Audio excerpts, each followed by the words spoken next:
Hey guys, it's Thomson from the Sugar Free Revolution. Hi Bob, how you all doing today?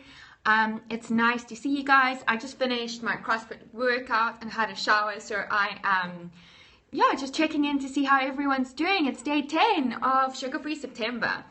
And regardless of where you are on your journey, hi Bob! We are here to support you and guide you and show you the way. I wanted to share a little bit about my book that I wrote. It's called Sugar Free, 8 Weeks to Freedom from... Hi, Michelle. Good morning, Ricardo. Oh, thanks, Michelle. I appreciate that. So it's called Sugar Free, 8 Weeks to Freedom from Sugar and Carb Addiction. And I co-authored it with a lady by the name of Kerry Hamilton. And also we worked with a dietitian called Thomson Campbell. So all of us are from South Africa, and I'm really excited to announce that the book will be launched internationally soon. Yay! So I signed the contract this morning straight after my CrossFit class. So I really am sorry. You guys are the first people that I'm sharing it with. I haven't even told my husband or anybody else. So hi, Rose. Thank you. Yay, that's amazing. Hi, Delian. Yes, I am really excited and I am looking forward to, thank you, Monique. Thanks so much. Thank you so much. Thank you, Get Self-Belief. I appreciate your support. So in the book, we deal with sugar and carb addiction. And as I've said before, I don't believe everybody is addicted to sugar and carbs. I don't think a small amount of sugar is going to kill you, but I do believe that we are consuming a lot more than we should be consuming. And once we start taking stock of what we are consuming and we're unable to cut down despite the negative consequences, we may actually have a problem. But how exactly do you tell if you have a sugar or carb addiction, or if you have a problem with that? So there are 15 pointers in the book to help you identify whether you actually do have a problem with sugar and carbs. And I'm just going to go through them briefly because I don't want to keep the periscope too long, because I know you all have jobs and things that you're busy with and people to get back to. So I'm trying to do shorter periscopes and make it a little bit more focused. So let me know if you answered yes to 13. Absolutely, Michelle. I answered yes to 15 of them. So number 1, do you eat starchy or sweet fatty foods until uncomfortably full? Block. So do you eat starchy or sweet fatty foods until uncomfortably full? And here I don't mean doing it like every now and then when you're going out for a delicious meal or a braai, or you're out with friends and, just that one time you eat until you're so full like you feel you're going to pop. I don't mean that. I mean pretty much every single time you eat, you cannot control when you stop. So you constantly overeating despite your best efforts not to. Number 2, feel hungry after eating a full meal even before it's time for your next meal. So, not satiated, not, ready for your next meal. Like just constantly wanting to eat, like thinking about food all the time. Do you eat large quantities of sweets or stodgy foods even though you aren't physically hungry? Sorry, another user blocked. So, do you eat large quantities of sweets or starchy foods even though you aren't physically hungry? Now, I could go and buy a bag of sweets from the supermarket, and I would always justify why I needed to buy the biggest bag because it was better value for money, or there was like 100 grams free, or whatever. So I would do that, and I would literally start eating and not be able to stop until I was full. Hannah from the United States, trying to get rid of sugar. I have severe Crohn's disease. Oh, my darling, that's hectic.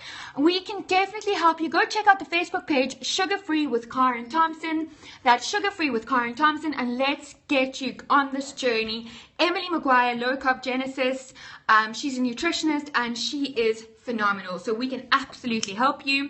Number 4. Do you feel self-loathing, disgust, or depressed about your eating habits? Now, I know that I used to feel really depressed and disgusted at what and how I was eating. It wasn't so much about the weight gain, because when I was young, the weight didn't pile on as quickly as it does now. So it was a real struggle, but it was the feelings of shame and guilt and fear that I would feel after eating or overeating or binging that just weren't worth it. Hi from the UK, Healing to Health. How are you? Nice to have you here. Number 5, turn to carbohydrate-rich foods or sugar when feeling down or upset. Now that's what we need to eat to live, not live to eat. Absolutely true. Absolutely. I mean, that is such a key point. So I used to turn to carbohydrate-rich food or sugar when feeling down or upset. I would literally turn to that food anytime to try to change the way I felt. I often say, hi from Perth, Australia, awesome, yay, lovely having you here. You know, I often say I would go to the gas station, we call it the petrol station here, to put like 20 rand, that's $2, petrol or gas in my car, just so I could go into the shop and buy some sugar as an absolute excuse. So I get it, I really, really do get it, and it is hectic. Number 6, do you find you need more and more sweet foods to feel better? And that's the thing with addiction, your tolerance increases. So my tolerance to sugar would increase, and I would need more and more to have that same dopamine release. Perth and Russia, awesome, yay, that's amazing. Number 7, do you plan to eat a small portion but end up binge eating? And I did that all the time. And I would try restrict. So I would stick to vegetables and specifically green veg and deprive myself. And I would always end up overeating or binge eating. Number 8, do you find it difficult to cut back on starchy or sweet fatty foods? I really struggled with that. I really did. Number 9, do you have difficult time stopping once you start eating starches, snack food, junk food, or sweets? And I said that before. Absolutely. So I would buy a bar of chocolate, and I think, you know what, I'm going to do this in moderation. I can just have 2 blocks of chocolate and then put that chocolate away and have another 2 tomorrow. So this bar of chocolate with 6 blocks is going to last me an entire week. Well, I promise you that thing would just call my name until I finished it. Yay, mate, you've got so much energy, yay. No, it's thanks to you putting in the effort. I'm really proud of you. That's amazing. Well done. So, number 10, do you feel your eating habits are impacting negatively on your social, work, or physical abilities?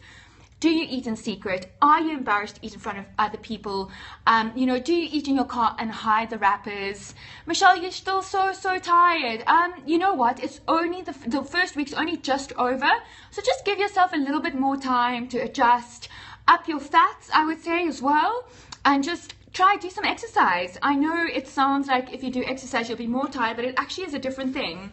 You cannot do moderation, Deborah. Absolutely. I hear you.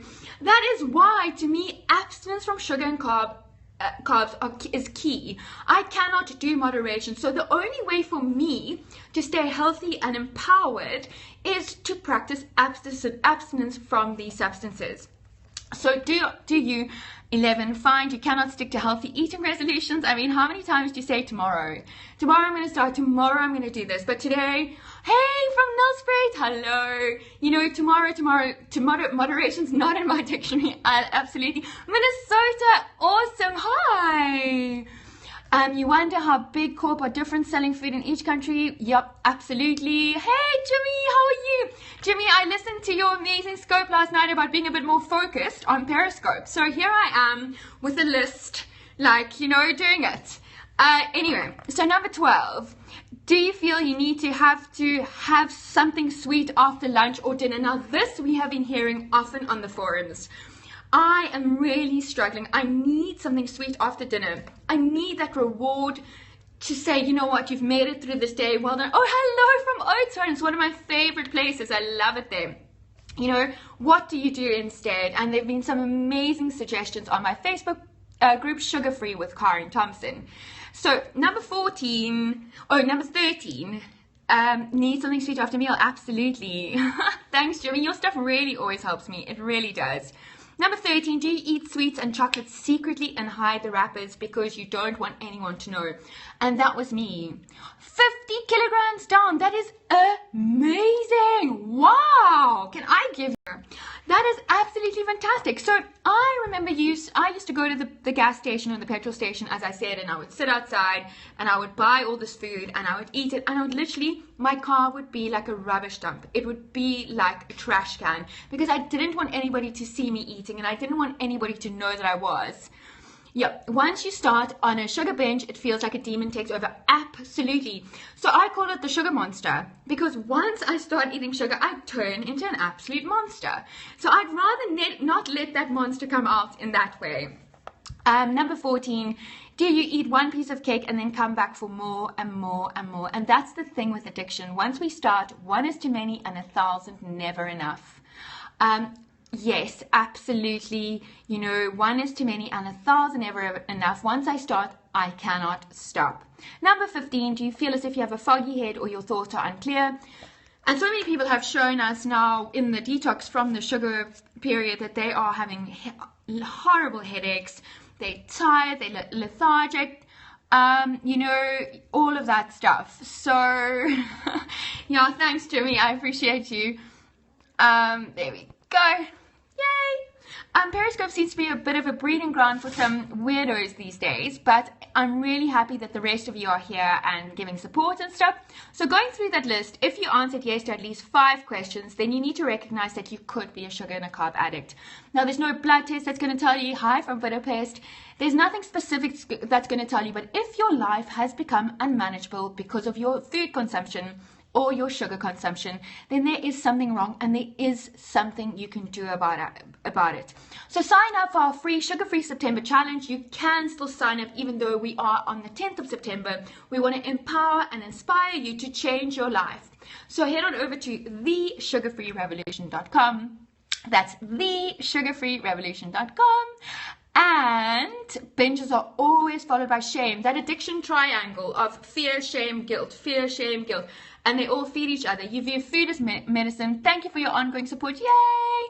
It's absolutely ridiculous. I know, guys. So later today, Emily and I are interviewing dietitian Cassie, who is also one of Jimmy's co-hosts. You can't do a treat at no sugar at all. Absolutely.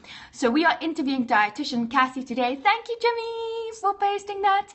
And dietitian Cassie is going to talk to us about sugar cravings, how to beat your sugar cravings, what to do to live a sugar-free lifestyle, and help us set us on the track to optimum health. So we are here. Yeah, dietitian Cassie is incredible.